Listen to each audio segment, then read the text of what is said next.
کیا میرے نبی کی نسل ہے؟ میرے نبی فرماتے ہیں میرے باپ عبداللہ سے آدم تک کسی کے دامن پر بدکاری کا داغ نہیں ہے۔ عبداللہ سے آدم تک کسی کے دامن پر بدکاری کا داغ نہیں ہے۔ میں پاکیزہ نسل سے ہوں، پاکیزہ نسل سے ہوں، پاک نسل سے ہوں۔ اتنی بڑی نسل سے کوئی نہیں آیا، کوئی نہیں آیا، کوئی نہیں آیا۔ ایک بدو کافر گزرا، میرے نبی کی مجلس لگی ہوئی ہے۔ ایک جانور ہوتا ہے گھروں میں چھپکلی آپ نے دیکھی، اس کو آپ 20 گنا بڑا کرو تو اس کو اردو میں گوہ کہتے ہیں، آپ سمجھتے ہوں گے گوہ۔ اتنا بڑا جانور ہوتا ہے، بدصورت ہوتا ہے، اور دیکھ کے بھی اس کو خوف آتا ہے، کراہیت آتی ہے۔ زمانہ جاہلیت میں عرب اس کو کھاتے تھے، شکار کرتے تھے، کھاتے تھے، پکاتے تھے۔ ایک گوہ کو شکار کر کے اور رسی سے لٹکا کر گزر رہا ہے، سامنے مجلس، بھائی یہ کون ہے؟ کہنے والے نے کہا یہ وہ ہے جو کہتا ہے میں نبی ہوں۔ تو اس نے اپنے اونٹنی کو موڑا اور اس سے اترا، کہنے لگا تو ہے جو کہتا ہے میں نبی ہوں؟ آپ نے کہا ہاں میں ہوں جو میں کہتا ہوں میں نبی ہوں۔ تو وہ کچھ نہیں بولا، پیچھے مڑا، وہ گوہ کو رسی سے باندھا تھا اس کو کھولا اور یوں آپ کے سامنے پھینکا۔ وہ تو ڈیڈ باڈی تھی، یوں پھینکا، کہنے لگا لا اومن او یومن حاض الدب، یہ گوہ اگر تجھے کہے کہ تو نبی ہے تو مانوں گا ورنہ نہیں مانوں گا۔ تو آکڑ تے کھلو ہو گیا، بے مویا تا بندہ نہیں بولیندا تے جانور کتھوں بولنا ہے۔ اور وہ یوں پڑی ہوئی، اور میرے نبی کے چہرے پر مسکراہٹ ہے، سبحان اللہ۔ وہ نبیوں میں رحمت لقب پانے والا، مرادیں غریبوں کی برلانے والا، یتیموں کا والی غریبوں کو مولا، بندندیش کے دل میں گھر کرنے والا، وَأَحْسَنَ مِنْكَ لَمْ تَرَ قَطُّ عَيْنِي وَأَجْمَلَ مِنْكَ لَمْ تَلِدِ النِّسَاءُ خُلِقْتَ مُبَرَّأً مِنْ كُلِّ عَيْبٍ كَأَنَّكَ قَدْ خُلِقْتَ كَمَا تَشَاءُ يَا خَيْرَ مَنْ دُفِنَتْ فِي الْقَاعِ أَعْظَمُهُ فَطَابَ مِنْ طِيبِهِنَّ الْقَاعُ وَالْأَكَمُ نَفْسَ الْفِدَاءُ لِقَبْرٍ أَنْتَ سَاكِنُهُ فِيهِ الْعَفَافُ وَفِيهِ الْجُودُ وَالْكَرَمُ أنت الشفيع الذي ترجى شفاعته على الصراط إذا ما زلت القدم وصاحباك لا أنساهما أبدا مني السلام عليكم ما جرى القلم نسيما جانب بطها گزركن ز أحوال محمد را خبركن ببرئي جان مشتاقا درادا فداء روضہ خیر البشر کن۔ میرے نبی میرے نبی میرے نبی، کل کائنات کے نبی۔ ہاں ہم محفل نعت ہوتی ہے، محفل میلاد ہوتی ہے، ہمارے شاعر شاعری میں اپنے نبی کے اوصاف، ذات، حقیقت کو بیان کرتے ہیں، لیکن اتنے اتنے چھوٹے چھوٹے شاعر، ان کا چھوٹا چھوٹا کلام، اس میں وہ طاقت کہاں؟ میرا رب اپنے نبی کی نعت بیان کرتا ہے، میں تھوڑی سی سناتا ہوں۔ اللہ نعت خوانی کرتا ہے، ہماری نعت خوانی تو 12 دن ہوتی ہے، پھر کبھی کبھی ہوتی ہے۔ 12 ربیع الاول تک ہم خوب اپنے نبی کو یاد کرتے ہیں، اس کے بعد یوں بھلا دیتے ہیں جیسے کوئی آیا ہی نہیں، اور 10 دن نبی کے گھر کی قربانی کو خوب یاد کر کے روتے ہیں، پھر یوں بھلا دیتے ہیں جیسے کوئی قربان ہوا ہی نہیں، جیسے کسی کا سر کٹا ہی نہیں، جیسے کسی کے معصوم بچوں کے ٹکڑے ہوئے ہی نہیں، جیسے کسی نے پیاسے موت۔ تم تو 18 گھنٹے 20 گھنٹے کا روزہ رکھ کے پریشان ہوتے ہو کہ ہو اتنا لمبا روزہ، پیاس لگ رہی، بھوک لگ رہی۔ میرے نبی کی اولاد نے 72 گھنٹے بھوکے پیاسے رہ کر سر کٹائے، جانے دی اور نیزوں پہ سر چڑھائے۔ میرا رب اپنے نبی کی قد جاءکم من اللہ نور وکتاب مبین یا ایہا النبی انا ارسلناک شاہدا ومبشرا ونذیرا وداعیا الی اللہ باذنہ وسراجا منیرا تبارک الذی نزل الفرقان على عبده لیکون للعالمین نذیرا طه ما انزلنا علیک القرآن لتشقى الا تذکرة لمن یخشى قد جاءکم من اللہ نور وکتاب مبین یا ایہا الذین آمنوا لا تقولوا رعنا ولكن قولوا انظرنا سبحان الذي أسرى بعبده ليلا من المسجد الحرام إلى المسجد الأقصى الذي باركنا حوله لنريه من آياتنا إنه هو السميع البصير تبارك الذي نزل الفرقان على عبده ليكون للعالمين نذيرا ياسين والقرآن الحكيم إنك لمن المرسلين على صراط مستقيم يا أيها المزمل قم الليل إلا قليلا أو انقص منه قليلا أو زد عليه ورتل القرآن ترتيلا إنا سنلقي عليك قولا ثقيلا يا أيها المدثر قم فأنذر وربك فكبر وثيابك فطاهر والرجز فاهجر ولا تمنن تستكثر ولربك فاصبر والنجم إذا هوى ما ضل صاحبكم وما غوى وما ينطق عن الهوى إن هو إلا وحي يوحى علمه شديد القوى ذو مرة فاستوى وهو بالأفق الأعلى ثم دنا فتدلى فكان قاب قوسين أو أدنى سبحان الله والضحى والليل إذا سجى ما ودعك ربك وما قلى وللآخرة خير لك من الأولى ولسوف يعطيك ربك فترضى ألم نشرح لك صدرك ووضعنا عنك وزرك الذي أنقض ظهرك ورفعنا لك ذكرك إنا أعطيناك الكوثر فصل لربك وانحر إن شانئك هو الأبتر. یہ میرے نبی کی نعت خوانی ہے. اور نعت خوان کون ہے؟ میرا اللہ. یہ میرے اللہ نے، میں نے جتنی آیات آپ کو پڑھ کے سنائی یہ سب میرے نبی کی شان میں جو اللہ خود بولا ہے. آپ مسکرا رہے اور گوہ پڑی ہوئی مردہ، تو آپ نے کہا یا رب یا رب اے گوہ. اور وہ بدو بھی دیکھ رہا ہے بھئی یہ کی ہو گیا، یہ میت نو سدی جانتا ہے یا رب. تو وہ یوں پڑی ہوئی تھی، اس کی گردن ہوتی نہیں، چھوٹی ہوتی، اندر ہی گھسی، تو اس نے ایسے آنکھیں کھولی اس مردہ نے ڈیڈ باڈی نے آنکھیں کھولی، پھر اپنے پاؤں کا سہارا لے کر سینہ یوں اٹھایا.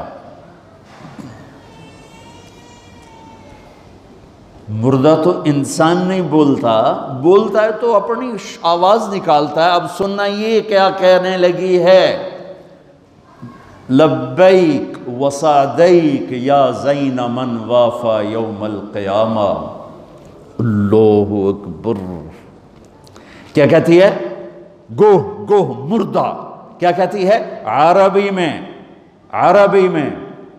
میں لبیک حاضر یا رسول اللہ، وصادیک میری خوشبختی یا رسول اللہ کہ دو جہان کا سردار مجھے بلا رہا ہے.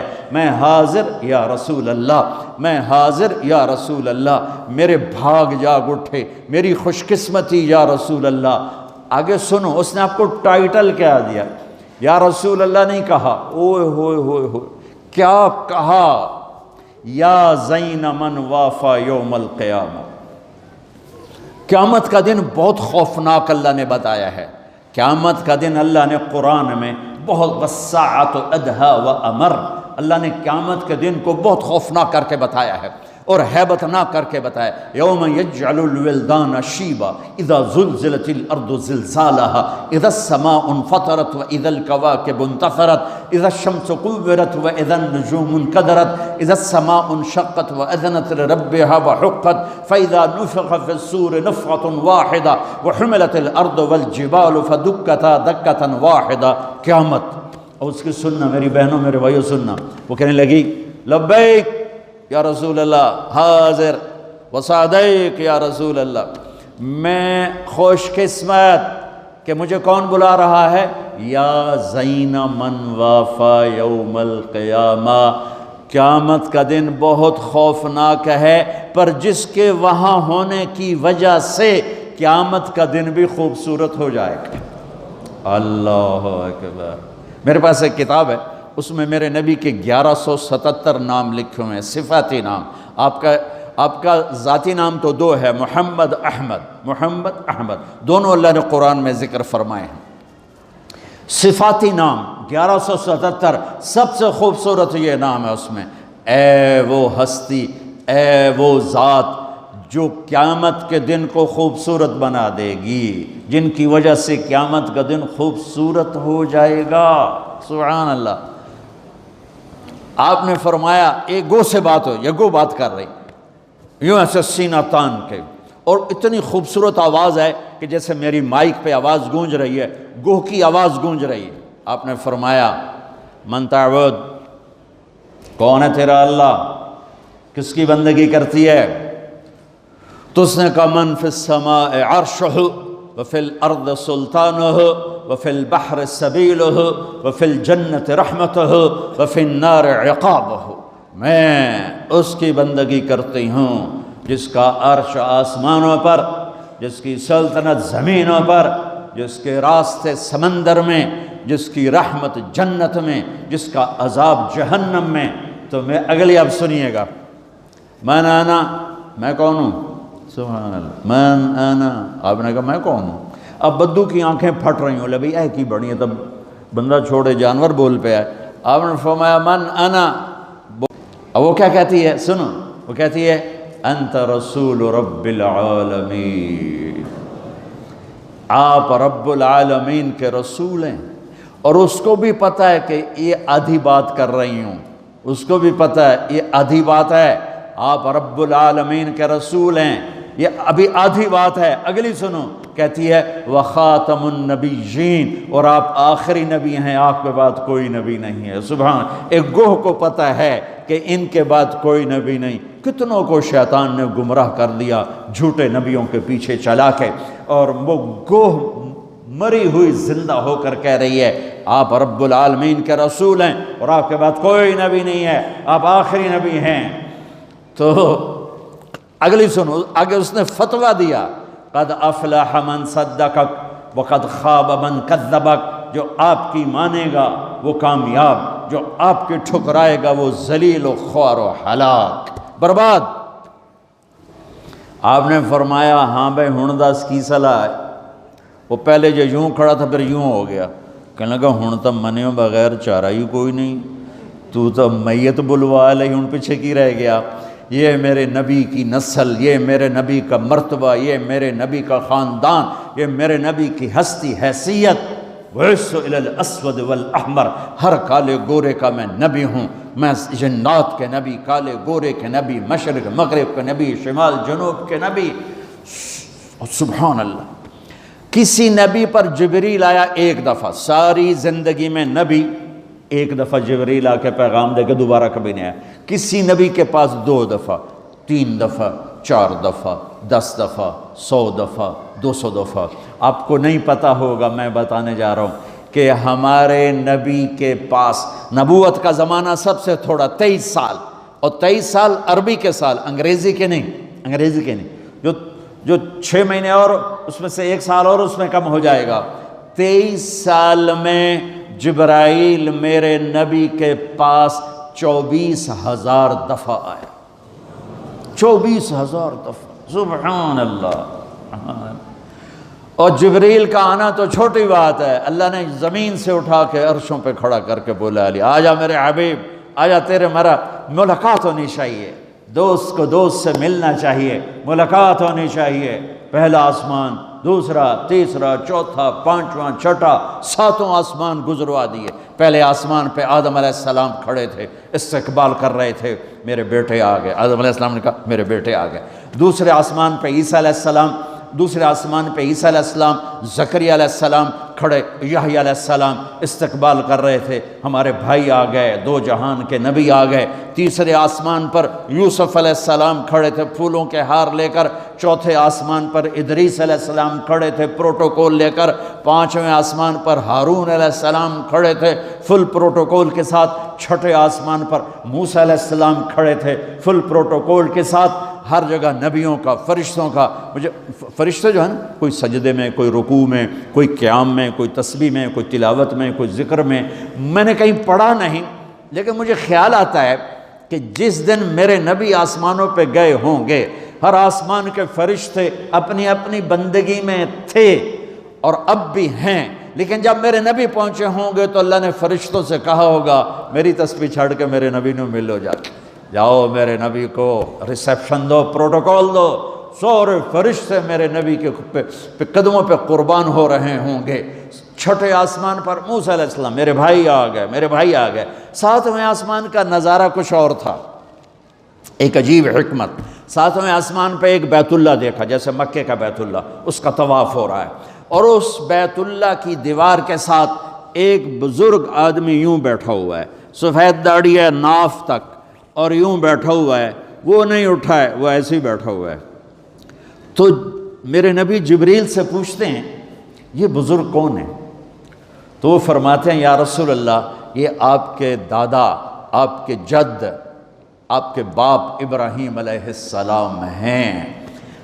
ہاں، اللہ نے باپ کو نہیں چلایا بیٹے کی طرف، رتبہ میرے نبی کا بڑا، رشتہ ابراہیم علیہ السلام کا بڑا، تو میرے اللہ نے امت محمد کو پیغام دیا، کیونکہ اللہ کو بھی پتا تھا کہ ماں باپ کیسے ذلیل ہوں گے اس امت کے ہاتھوں۔ میرے نبی سے پوچھا گیا یا رسول اللہ قیامت کب آئے گی؟ آپ نے کہا اللہ کو پتا ہے، مجھے کیا پتا؟ کہ یا رسول اللہ کوئی نشانی بتائیں۔ تو سنو، یہ جوان بچیاں بیٹھی ہیں، میرے نبی نے فرمایا جب بیٹیاں ماؤں کو ذلیل کریں گی تو قیامت آ جائے گی۔ بیٹے تو کرتے ہی رہتے ہیں، بیٹے تو بک بک کرتے ہی رہتے ہیں، میرے نبی نے فرمایا جب بیٹیاں بھی ماؤں کو ذلیل کریں گی تو قیامت آ جائے گی۔ یہ اتنا بڑا پاپ ہے، یہ اتنا بڑا گناہ ہے، حالانکہ قیامت آئے گی جب دنیا سے مسلمان مٹ جائیں گے، جب کفر ہی کفر ہوگا اللہ قیامت کو قائم کرے گا، لیکن ماں باپ کو دکھ دینا، درد پہنچانا، یہ اتنا بڑا پاپ ہے کہ اس کو قیامت کے ساتھ جوڑا، اور خاص طور پر جب بچیاں ماؤں کو ذلیل کریں گی تو میرے نبی نے فرمایا قیامت قائم ہو جائے گی۔ تو وہ یوں بیٹھے ہوئے آرام سے، وہ نہیں ہلے۔ تو جب پتہ چلا میرے نبی کو کہ میرے دادا ابراہیم ہیں، تو میرے نبی خود آگے گئے، میرے نبی خود آگے گئے۔ پیغام ہے کہ بیٹا عرشوں پر بھی پہنچ جائے تو باپ کے سامنے جھکنا ہی بڑائی ہے، ماں کے سامنے جھکنا ہی بڑائی ہے، باپ کے سامنے جھکنا ہی بڑائی ہے۔ میرے نبی نے فرمایا کاش میری ماں زندہ ہوتی۔ سنو نوجوان بیٹھے ہوئے ہو، تمہارے والدین اگر یہاں ہیں تو سن لو، میرے نبی نے فرمایا کاش میری ماں زندہ ہوتی، تم دیکھتے میں اس کی کیسی خدمت کرتا، میں عشاء کی نماز کے مصلی پہ کھڑا ہوتا اور میں سورۃ فاتحہ کی تلاوت کر رہا ہوتا، الحمدللہ رب العالمین الرحمن الرحیم مالک یوم الدین، میں تلاوت کر رہا ہوتا، اور ادھر سے میرے گھر سے آواز آتی بیٹا محمد، تو میں ماں کی خاطر نماز توڑ کے کہتا ماں جی حاضر، نماز پیچھے پوری کراں، پہلے تسی فرماؤ۔ ہاں، میرے نبی نے فرمایا میں جنت میں گیا، مجھے قرآن کی تلاوت سنائی دی، میں نے پوچھا یہ کون تلاوت کر رہا ہے؟ مجھے کہا گیا حارثہ بن نعمان۔ تو آپ نے فرمایا حارثہ تو ابھی مرا نہیں، مدینے میں بیٹھا ہوا ہے، تو یہ چھوٹے سے مجمع کو کتنا بڑا مائک آواز پہنچا رہا ہے، یہ مائک ہٹا دو تو میری آواز تیسری لائن سے آگے نہیں جائے گی، اور یہ کیا سپیکر ہے حارثہ بن نعمان کے پاس کہ مدینے میں قرآن پڑھا اور 7 آسمان کو چیر کر اس کی آواز جنت میں چلی گئی۔ کیا ہے؟ فرشتوں سے پوچھا کیا ہے؟ میرے نبی نے فرمایا کیا ہے، یہ کیسے ہو گیا کہ اس کی آواز جنت میں کیوں آ رہی ہے؟ تو فرشتوں نے کہا یا رسول اللہ ماں کی ایسی خدمت کی ہے کہ اللہ نے خوش ہو کے حکم دیا ہے یا جب قرآن پڑھے ساری جنت کو سناؤ، ساری جنت کو سناؤ۔ صرف پیسہ ہی سب کچھ نہیں ہوتا، اور بھی دکھ ہیں زمانے میں محبت کے سوا، راحتیں اور بھی ہیں وصل کی راحت کے سوا، صرف پیسے پر ہی نہ مر جاؤ، اسی کے لیے مت زندہ رہو، اس کے غلام بن کے مت زندگی گزارو۔ یہ ہاتھوں کی میل ہے، یہ پاؤں کی مٹی ہے، یہ آج ہے اور کل نہیں ہے، یہ مٹ جانے والا سودا ہے، اس کے پیچھے ایمان کے سودے مت کرو، عزت کے سودے مت کرو، غیرت کے سودے مت کرو، اپنی حسب نسب شرافت کو آگے رکھو، رشتوں کو آگے رکھو۔ میرے نبی کو اللہ چلوا رہا ہے، میرے نبی چلے، جب قریب آئے پھر ابراہیم کھڑے ہوئے۔ اچھا اب فرق سن، پہلے نبیوں کے پاس گئے تو وہ کہتے ہمارے بھائی آ گئے، ہمارے بھائی آ گئے، ہمارے بھائی آ گئے۔ جب آپ ابراہیم کے پاس پہنچے تو ابراہیم نے کہا میرا بیٹا آ گیا، میرا بیٹا آ گیا، میرا بیٹا آ گیا، اور ایسے ہی گلے لگایا، ماتھے پہ بوسہ دیا جیسے باپ بچے کے ساتھ کرتا ہے، ماتھے کا بوسہ دیا اور آگے روانہ کیا۔ سدرۃ المنتہا پہ جا رہے ہیں، اللہ کو ملنے جا رہے ہیں، اللہ کو دیکھنے جا رہے ہیں، اور ابراہیم کے آگے جھکا کر بریڈ فورٹ کے نوجوانوں کو، پوری امت کے نوجوان بچے بچیوں کو پیغام دے رہے ہیں کہ جتنے بھی بڑے بن جاؤ، ماں باپ کے آگے جھک کے چلو گے تو عزت پاؤ گے، ورنہ جانور سے بھی ذلیل ہو کر مر جاؤ گے۔ 2 ٹکے کی عزت نہیں ہے، 2 ٹکے کی عزت نہیں ہے، رشتوں کو پانی دو۔ میرے نبی کا پیغام ہے، میرے نبی کی زندگی کا درس عظیم ہے۔ ہاں، سدرۃ المنتہا آ گیا، جبریل بولے یا رسول اللہ، آج کی ٹرمینالوجی میں بولوں، یا رسول اللہ آگے میرے پاس ویزا کوئی نہیں ہے، آگے ویزا کوئی نہیں، کسی کو ویزا ملتا ہی نہیں آگے کا، بس آگے اگر میں جاؤں گا اتنا، یہ دیکھو انہوں نے کہا اتنا، اگر میں اتنا بھی آگے گیا نا تو میں جل کے راکھ ہو جاؤں گا۔ تو میں اس کو یوں ذرا آسانی کے لیے کہتا ہوں کہ جبریل بولے جی آگے جی میرے پاس ویزا کوئی نہیں ہے، آپ جانو آپ کا رب جانے۔ پھر میرے نبی اپنی شان کے ساتھ گئے ہیں، پھر میرے رب کے عرش کے دروازے کھولے ہیں، پھر میرے نبی نے اللہ کے عرش پہ قدم رکھا ہے، عرش بھی جھوم جھوم گیا کہ آج کون آ گیا، عرش بھی جھوم اٹھا آج کون آ گیا، آج رحمت للعالمین آ گئے، محمد مصطفیٰ آ گئے، اللہ کے حبیب محبوب رسول آ گئے۔ عرش بھی خوشی سے جھوم رہا تھا، اور پھر اوپر رب اور عرش کے درمیان پردے، لاکھوں کروڑوں اربوں خربوں، جن پردوں کی تعداد کو اللہ کے سوا کوئی نہیں جانتا، اللہ نے سارے پردے ہٹا کر اپنا آپ دکھا کر کیا کہا، السلام علیک ایھا النبی ورحمۃ اللہ وبرکاتہ۔ سبحان اللہ، اے میرے محبوب، آپ کا رب آپ کو سلام پیش کرتا ہے۔